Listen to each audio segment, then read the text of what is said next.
What's up, bears? So, today I am going to be reading Ginger the Giraffe Who Wanted to Be a Horse for tech support and his wife's new baby.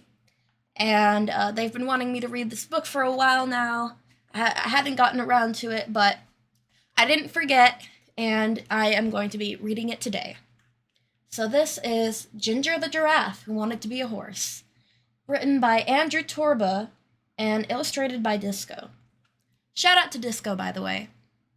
And this is one of Gab's books. So,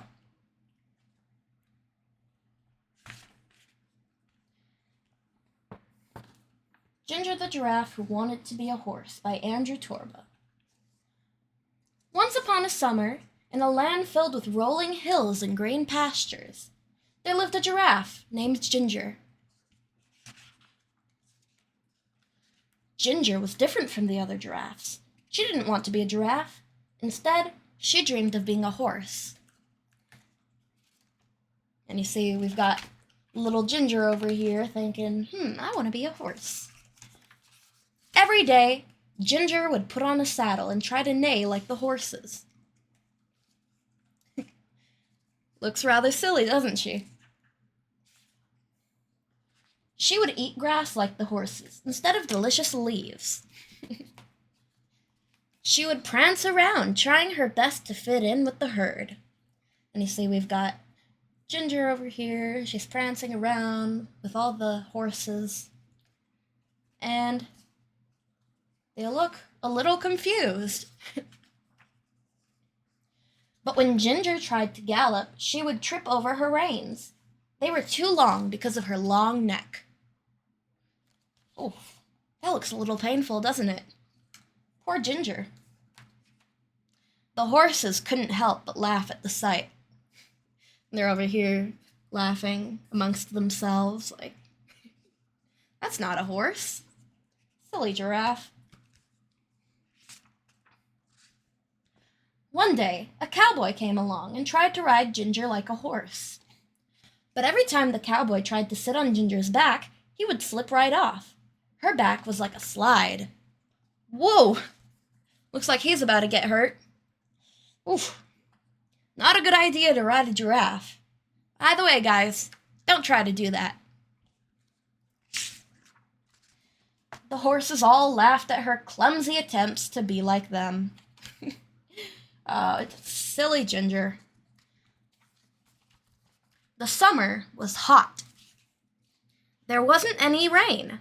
The grass began to dry it up.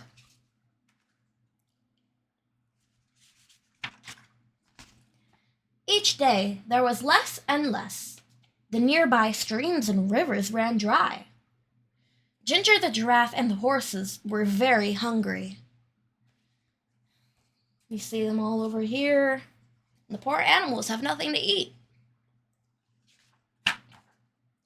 They walked for hours looking for food. The horses could not see any food. Ginger, with her long neck, was able to spot a tree in the distance. That's pretty lucky. We got a nice little tree over here. Ginger seems happy to have found it. She led the horses to the tree. The horses were all very hungry, but they couldn't reach the apples in the tree. Wonder what they should do. Suddenly, Ginger realized she had a special gift. With her long neck, she could easily reach the apples and bring them down for the horses to eat. Way to go, Ginger! The horses were grateful to Ginger for saving them, and they began to see her in a new light. Ginger finally understood that being a giraffe wasn't so bad after all. God gave Ginger unique qualities that made her special, and she didn't need to try to be something she wasn't. From that day on, Ginger embraced her giraffe identity.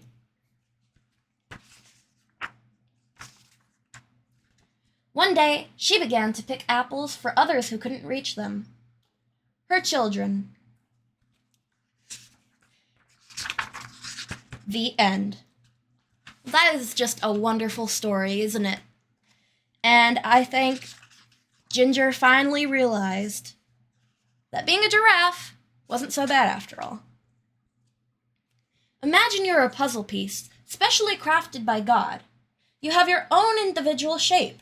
God created you this way because you have a special role to play in His bigger picture. Your unique features enable you to contribute to the world in a way that only you can.